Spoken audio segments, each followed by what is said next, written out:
history, counting our steps. Walking in history, fun and learning for all. Walking in history, have fun. Welcome back.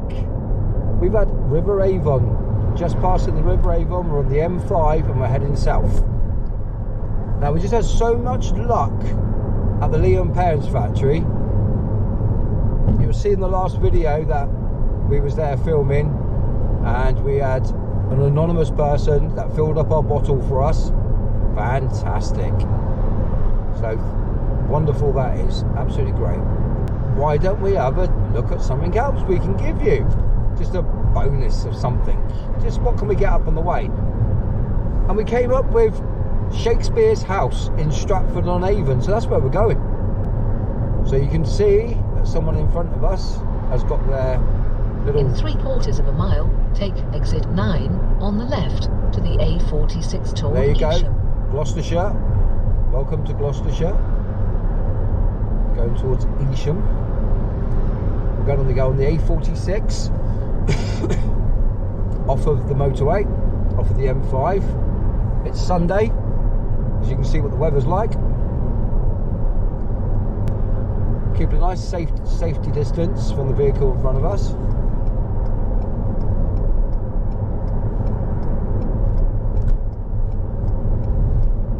So we're going to go and discover Shakespeare's house before we go home. We work hard on this channel for the viewers. Be in the left lane, then take exit 9 toward Evesham. To bring you the best footage we can bring you. So, if you like what we do, subscribe. At the roundabout, take the first exit to the A46. Tell your friends. Comment, share. Stratford-upon-Avon has a long history, including its origins as a village, its growth as a prosperous town, and its connection to William Shakespeare. Origins. The Wiccas, a Germanic tribe, were the first to settle in Stratford-upon-Avon after the Romans. The first written record of the town was between 693 to 717, when it was called Aet Stratford, the Isles of the Ford. Town status. In 1196, John of Coutances, the lord of the manor, planned to develop Stratford into a town. King Richard I granted the town a charter to hold a weekly market, which led to an increase in trade and commerce. Prosperity. Stratford-upon-Avon became a prosperous town in the 16th century due to its cloth manufacturing industry. It also played a role in Britain's Industrial Revolution. Shakespeare. William Shakespeare was born in Stratford-upon-Avon in 1564 and died there in 1616. He is buried in Holy Trinity Church. Tourism. Stratford-upon-Avon is a popular tourist destination, attracting around 2.7 million visitors per year. The town is home to the Royal Shakespeare Theatre, where the Royal Shakespeare Company performs.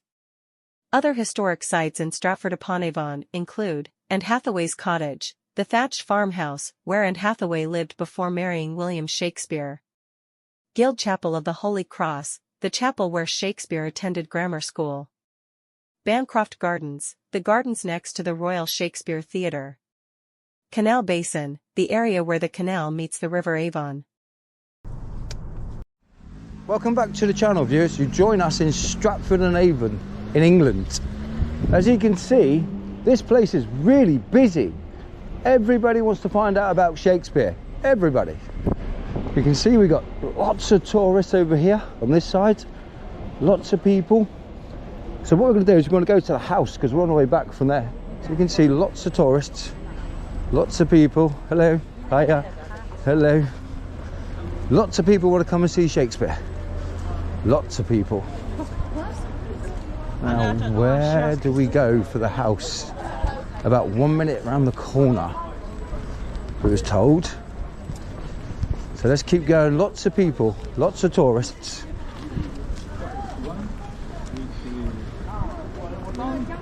I'm imagining that everybody's going there. Lots of people for this, and people from Japan. Lovely motorbike there. That's stunning. Absolutely lovely. There you go. Absolutely lovely. Lots of people directly on the left. Whatever that is. Theatre maybe? Let's have a look. Hey? Ah, that's where it is. Lots of tourists, lots of people visiting.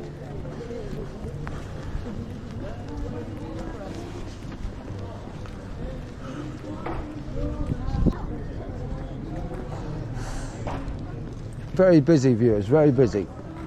Everybody wants to see Shakespeare's house and get a photograph. Maybe you'll have a game of table tennis. What a beautiful place. The Shakespeare Hidden Voices. The lives of women who make Shakespeare.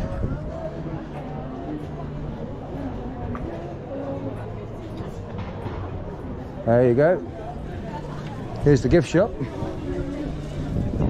Won't be filming in there. And there's him himself, Mr. William Shakespeare.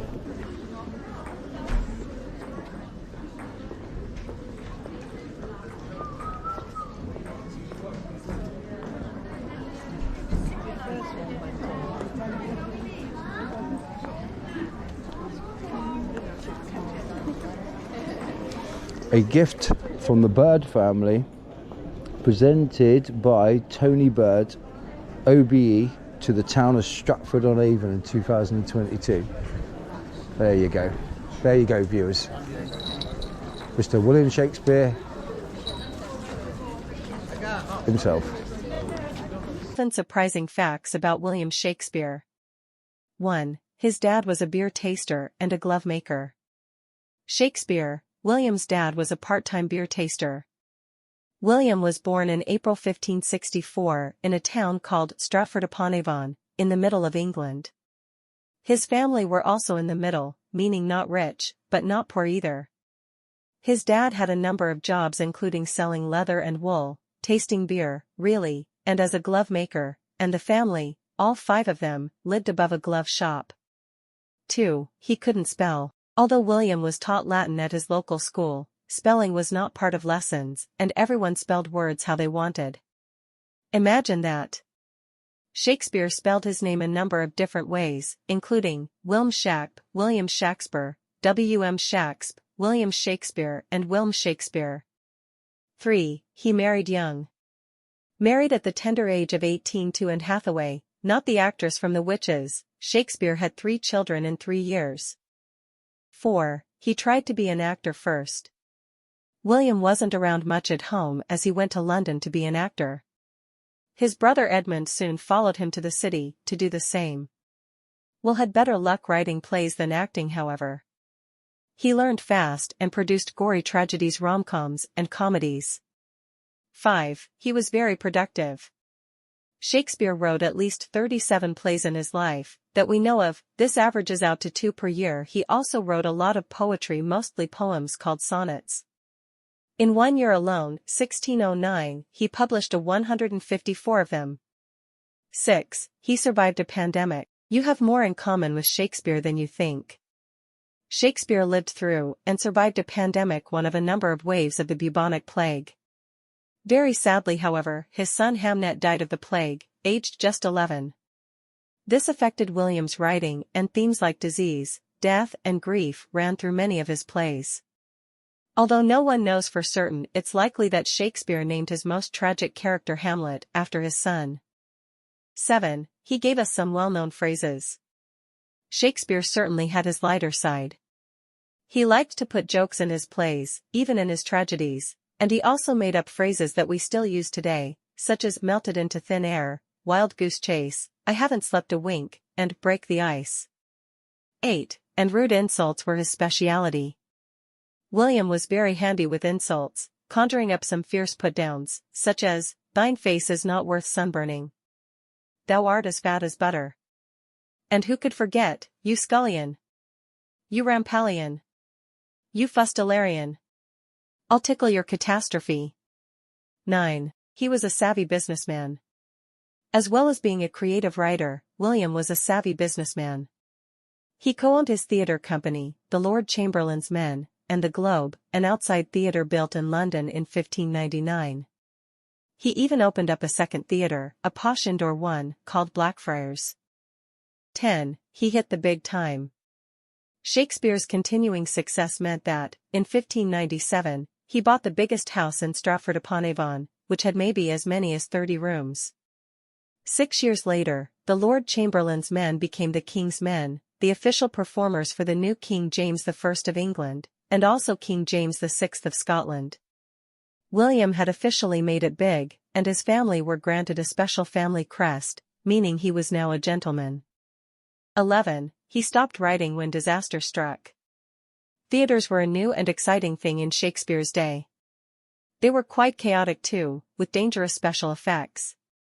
Examples of this included throwing fireworks through a trapdoor in the ceiling to imitate lightning and rolling a cannonball across a roof to create the sound of thunder. It was a cannon, but not a cannonball, that was to blame for the globe burning down at a performance of Henry VIII in 1613. To announce that the play was starting, the cannons fired a mix of gunpowder and wadding, material you would find in a quilt, and the outer roofed area caught fire. Shakespeare stopped writing after the incident and died 3 years later. If you want to come and stay, there's a Bromley Inn on the left hand side.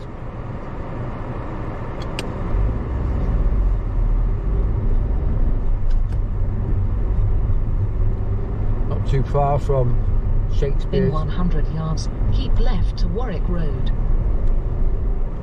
Not too far from Shakespeare's birthplace.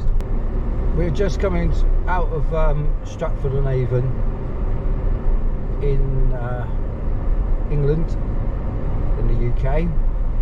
So all my American cousins and Canadian cousins and Australian cousins and anyone else in the world, I hope you enjoyed a little tiny video, not too big, it won't be too big this video, of us visiting Shakespeare's birthplace here in Stratford-upon-Avon.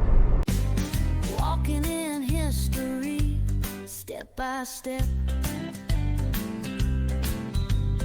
Walking in history.